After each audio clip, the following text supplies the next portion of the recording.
My God, I hate drugs. President Duterte agrees to a moratorium on statements about the church. That's according to presidential spokesperson Harry Roque. This comes after the president met with Catholic Bishops' Conference of the Philippines President Romulo Valles in Malacanang yesterday.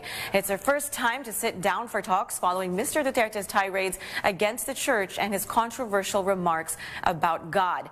The meeting lasted just half an hour. Roque says it was supposed to be a closed-door one-on-one meeting between President Duterte and Archbishop Valles, but pictures show Special Assistant to the President Bongo was in the meeting as well. It looked like a cordial, friendly meeting with President Duterte and Valles smiling and shaking hands in the photos. The two are known to be good friends because they worked together and served Davaoenos for a long time. After this meeting, Roque says it's the turn of the Malacanang Committee formed by the President to dialogue with their counterparts from the Cbcp. Now, I understand that after this initial one-on-one, there will be a meeting arranged between CBCP and our panel. So perhaps in the subsequent meeting, there will be an agenda to be formulated. From there, both panels may come up with a clear agenda on how dialogues will proceed and hopefully what specific outputs they want out of these meetings.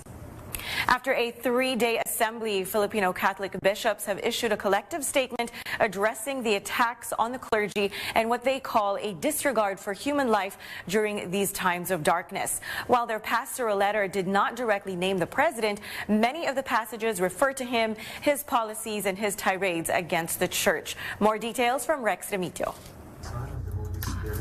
The highest officials of the country's Catholic Church face the media in full force. This time, they speak up against what they call the challenges of these trying times. In the pastoral letter they crafted during the plenary assembly of more than 80 local church officials, they lament the worsening situation of the poor and the abuse of their human rights and the tirades against the church and even God. Those who blaspheme our God are stupid. St. Paul's words are to the point. And I quote, "For the stupidity of God is wiser than human wisdom, and the weakness of God is stronger than human strength." While they did not directly name President Duterte, it can be recalled he taunted God as stupid during his speech in Davao City on June 22nd. Who is this stupid God? Stupid talaga itong kung ganun. The church says it respects the political authority, especially of duly elected officials, as long as they do not trample on basic spiritual and moral tenets of faith. Such as respect for the sacredness of life, the integrity of creation, and the inherent dignity of the human person. They also say that their sufferings are nothing compared to that of the country's poor. They even mentioned some of the president's well-known policies, such as his campaign against violators of local ordinances, where more than 10,000 have been accosted or arrested. Do we not hear of the cry of poor slum dwellers being jailed for loitering?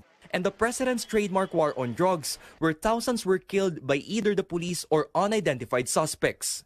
Do we not feel the sufferings of drug addicts who are labeled as non-humans? Church officials, however, firmly deny they want to destabilize the Duterte administration. It's not about indictment.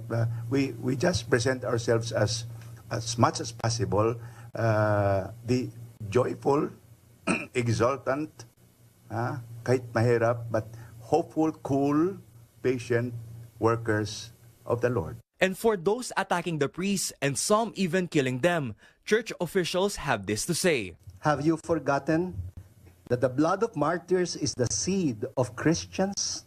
To Duterte's accusations about the church being tainted by corruption and sexual abuse, officials humbly admit the church is made up of sinners. But they're holding themselves accountable for their misdeeds and correcting those who done wrong. The church will hold a day of prayer and penance for the faithful on July 16, followed by 3 days of fasting, prayer, and almsgiving. Rex Remitio, CNN, Philippines. In other news, still no classes in some areas today because of the bad weather. In Metro Manila, 4 cities have called off school in all levels. These are Valenzuela, Marikina, Malabon, and Navotas. No classes as well in the entire provinces of Bataan and Zambales, Mamburao in Occidental Mindoro, as well as parts of Batangas and Rizal. But in Pulilan, Bulacan, only classes from elementary to high school in both public and private are suspended. The southwest monsoon or hanging habagat continues to prevail over parts of Luzon and Visayas. Expect monsoon rains over Metro Manila, Palawan, Mindoro, Romblon, Zambales, Pampanga, Bulacan, Cavite, Batangas, and Bataan. A check on our global headlines. Rescuers have pulled out 4 more boys out of a cave in the city of Chiang Rai. This brings the total number of rescued up to 8. 4 more members of the football team and their coach remain trapped inside the flooded cave. The rescue workers are now resting and need at least 20 hours to prepare for the 3rd operation. Meanwhile, those who have made it out of the cave will not be able to see their families just yet. The boys will remain in quarantine for at least a couple of days. Hospital staff are encouraging the public to send the boys messages of support. Employees set up a visitors book where people can write notes to the boys while they undergo treatment.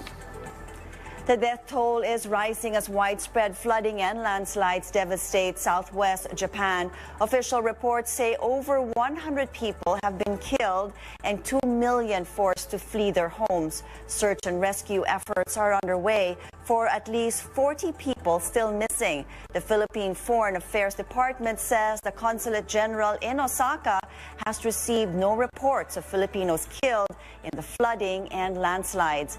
Data from the Japanese Ministry of Justice shows there are tens of thousands of Filipinos in 10 prefectures in Japan as of last year. And in the United Kingdom, the 3rd child of Prince William and Catherine has been christened at a private ceremony in London. Prince Louis is 5th in line to the throne, next to his siblings, Prince George and Princess Charlotte. Notably absent at the ceremony were Prince Louis' great-grandparents, Queen Elizabeth and Prince Philip. The christening took place at the Chapel Royal in St. James Palace. And we go more in depth on Tuesday, July 10th. I'm Christine Jacobson-Dejas, and a check on the weather. The southwest monsoon or hanging habagat will continue to prevail over parts of Luzon and Visayas. Monsoon rains will be felt in Metro Manila, Palawan, Mindoro, Romblon, Zambales, Pampanga, Bulacan, Cavite, Batangas, and Bataan. A yellow rainfall warning is up over Zambales as of 5 this morning. So residents living in the low-lying areas are advised to be on alert for possible flooding. Weather Bureau Pagasa says Typhoon Gardo has slightly weakened. It was last spotted 760 kilometers northeast of Basco, Batanes. Gardo has maximum sustained winds of 170 kilometers per hour near the center and gustiness of up to 210 kilometers per hour. Pagasa adds since Gardo has maintained its speed as it moves west-northwest at 30 kilometers per hour, it is expected to exit the Philippine area of responsibility tonight or early morning tomorrow. Meanwhile, a gale warning is up off the coast of Batanes, Babuyan Group of Islands, Cagayan, Isabela. So small seacraft and fishing vessels are advised not to venture out to sea. Will it rain in your area in the next hour? Let's find out.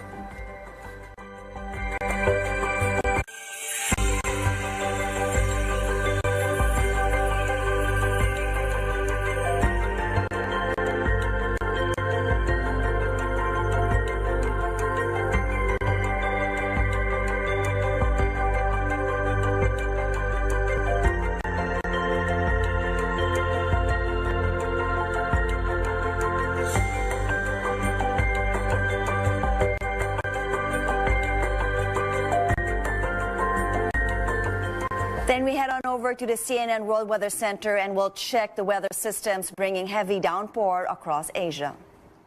Hello, CNN Philippines. Tom Sater here. Today, I want to focus mainly on two events. One, historic flooding in Japan, and then we'll get to the forecast for Thailand and the rescue efforts there. This is unbelievable. Last week mentioned just how much rainfall the computer models were showing, and that if it did occur, 600-700 millimeters, that some areas could pick up more. This is historic in many ways. 2 million have been actually evacuated. 1 million mandatory evacuations, another million voluntary. And basically, it's the frontal system, which this time of year should be to the north in the Korean Peninsula, was meandering over Japan. Over 100 fatalities and still many missing. 73,000 emergency personnel working on recovery and search efforts across portions of southern and southwestern areas of Japan. Rain stays to the north. I think we're going to see maybe a week's worth of dry conditions, but just extraordinary the amount of damage, and our thoughts and prayers obviously go out to all of them affected. But we're going to continue to watch this water continue to pond in many locations of Honshu and Kochi as well for the next several days. But thank goodness, no more rainfall. We're looking at the amounts here. Notice where that frontal system is in the Korean Peninsula. Another factor, however, we've got to toss in now our typhoon. Twice was a super typhoon. It's not at that status now, and it's not going to affect Japan, thank goodness. But it is going to make its way in between Taiwan and the Ryukyu Islands around Okinawa, possibly giving heavy amounts of rain to Taipei, then making a landfall, and we'll continue to watch that for the next 24 to 48 hours. But at least it's not at super typhoon status. Heavier amounts of rainfall, Taipei over 200, so we'll be watching that area closely.